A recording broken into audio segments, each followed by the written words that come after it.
everybody, this is Lisa again, Geek Girl Finds. I recorded a whole video about this a minute ago and I lost it all. But anyways, I wanted to do a update. I kind of stopped with my day 3 Harvey updates. Things just got to be a little too much. And I'm sorry, you know, I was hoping I didn't make anyone worry, so, but I'm okay, we're all okay. My husband's doing good, so that's really good. We were actually supposed to go to the Houston Dynamo, which is our local soccer team. We were supposed to go to a game there tonight, where they were going to be honoring first responders from the city that helped out during the storm. We weren't able to make it. Some things came up, and the buses in this town just don't want to work or show up on time, or there's not enough of them out there. Why, I don't know. But anyways, so we missed out on that, and I'm really sad about it because I was really excited about Jason and all the other awesome people that helped out everyone in this town during a really rough time.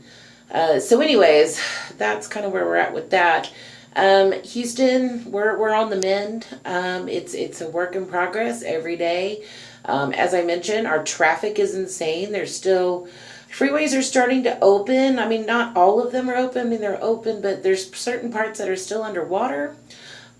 So traffic, the already bad traffic that we have in Houston is awful. People that maybe have to drive 20 minutes normally on the freeways to work are having to take almost 4 hours to get to work or to get home, and they're basically having to stop and take a nap or have dinner along the way. So that's not normal. So that's our new norm for right now, but that will pass. And another thing I was doing when I was kind of MIA was my mom's house got flooded, and so Jason and I were helping her out along with my brother, and we had to cut out like 2 or 3 feet of sheetrock, so we had to do a tear out. And that was just disgusting and weird, and I learned how to do something new, so that's the silver lining of that. I never have to do that ever again. But anyways, so we had to deal with that, and then there was kind of the emotional toll of all that, you know, seeing your parents, seeing your childhood home, but seeing, you know, just torn up and screwed up, and it smells like mold, and it's disgusting. And having to help your mom go through photo albums and books and, you know, what do we need to toss? What can we keep? Basically decades of memories or furniture we had to go through. A lot of it antique stuff. We had to toss stuff, you know, so it kind of became the rule. Have you looked at this in 6 months? No? Okay, it can go. You know, I jokingly told her, invest in IKEA furniture. It's cheap, and so we had a particle board. If you lose it, you won't be that upset. So, anyway, so that was really hard. You know, it's almost like a grieving process. You know, you go through that initial anger phase, and then there's the sadness, and then there's the acceptance, which no one has really gotten to that yet. But then sometimes you go through that several times, you know, with all those 3 phases. So people are really, they're going through a lot, you know, and we were lucky. I mean, we had some minor ceiling damage in our bedroom, a little bit, some of it came down, but not much, you know, but compared to people who lost their house or their lives or their family members' lives, we were very fortunate.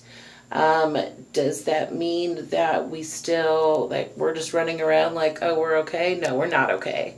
Because kind of the way Jason and I are, if someone around us is hurting, we both hurt. We're very empathetic towards others, and other people's pain definitely affects us very deeply.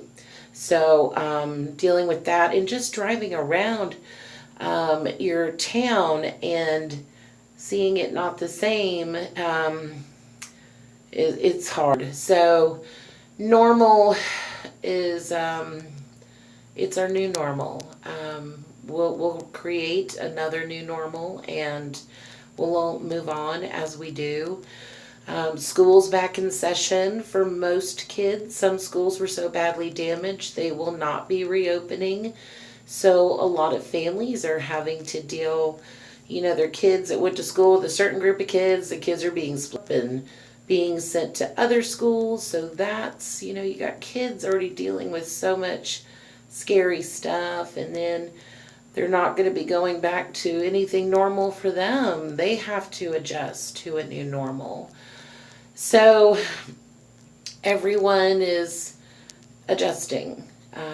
People lost their jobs. If they had a car and they lived on the far end of town and came into more in the city to work, and their cars flooded out, and maybe they're living paycheck to paycheck, and they don't have, they just had liability insurance, they basically couldn't go to work anymore. They lost their jobs.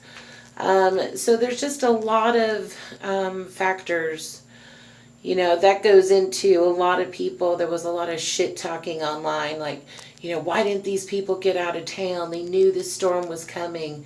Yeah, we knew it was coming. We didn't know exactly or where it would hit. I mean, we all know the parts of town that normally flood, but parts that don't normally flooded. And a lot of people, what did people expect us to do? Go get trapped on freeways and die out there? I mean, that's not an option. And some people have nowhere to go. Like I said, some people like us, we live paycheck to paycheck.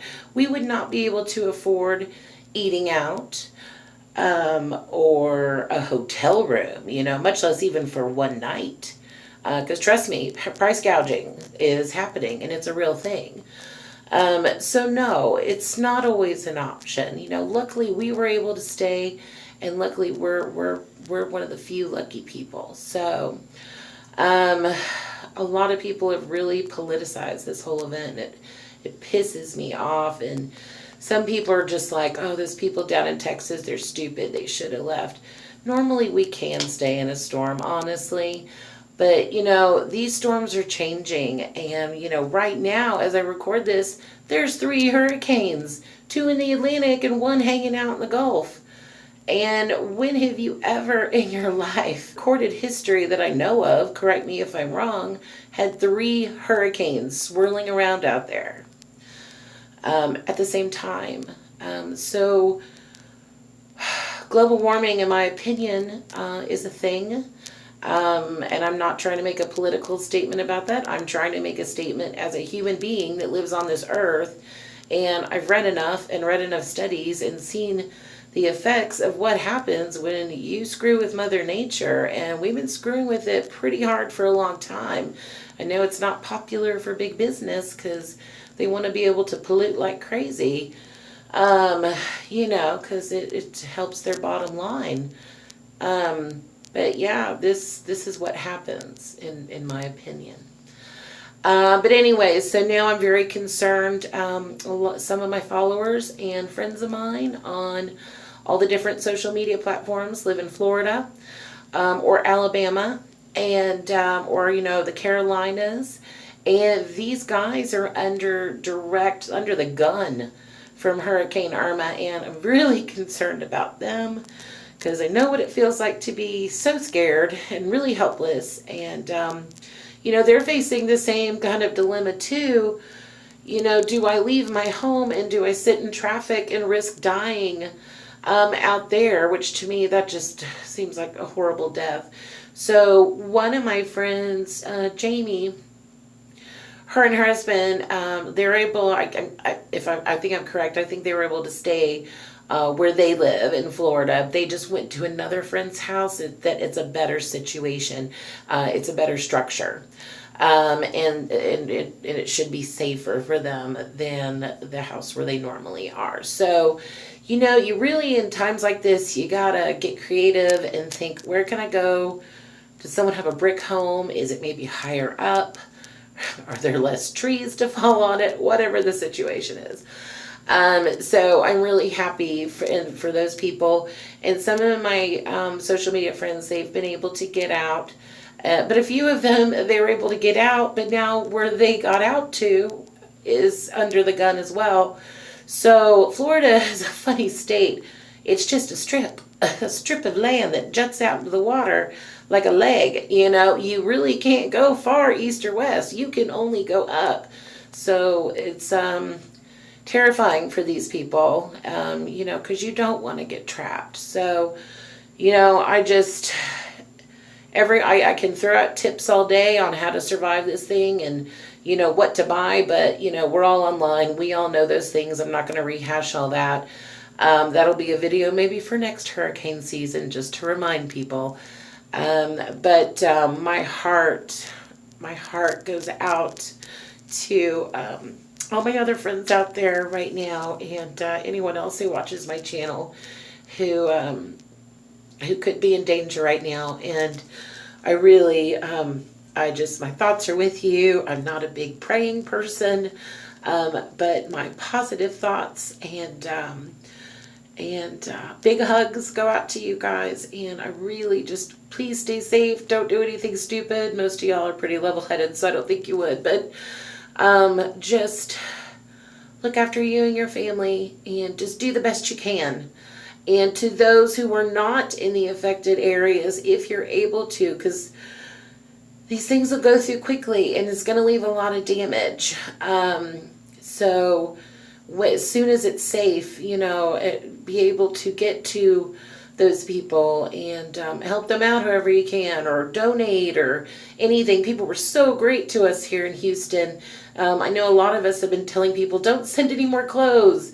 You know, we've got tons of them. Save them for the people in Florida. Was things that you might want to start thinking about that they'll need. Cleaning supplies, first aid kits, basic toiletries. I mean, when you lose your home, a toothbrush, you know, can really brighten your day, and some deodorant. So these are some little things to think about in the days to come, you know, things that will bring a little bit of dignity to people who are misplaced, and what really means the world. And God forbid, if I hear about any more people sending their used, dirty underwear to hurricane victims, I'm going to scream. That's disgusting. Don't send it. No one wants it. It's just going to end up in a landfill. You burn it or dispose of it on your own. I guess it was a nice thought, but would you want dirty underwear? So anyways, I'm going to leave on that note. I'll do another vlog at some point soon. I need to catch up on some other videos, the makeup videos. I've got a freebie video coming up. Now that my mail's starting to come back in again, I got some interesting things in the mail, so I'll share that. But anyways, I just, you know, everyone, just keep your thoughts and prayers and start thinking about what we can do to help them as soon as it's safe to get into these states that will be affected by this storm that is happening as I record this. So, but anyways, so much love to all of you. Thank you for watching my channel, and thanks for being with me on this journey, and we will talk soon. Have a great night and be safe. All right, bye.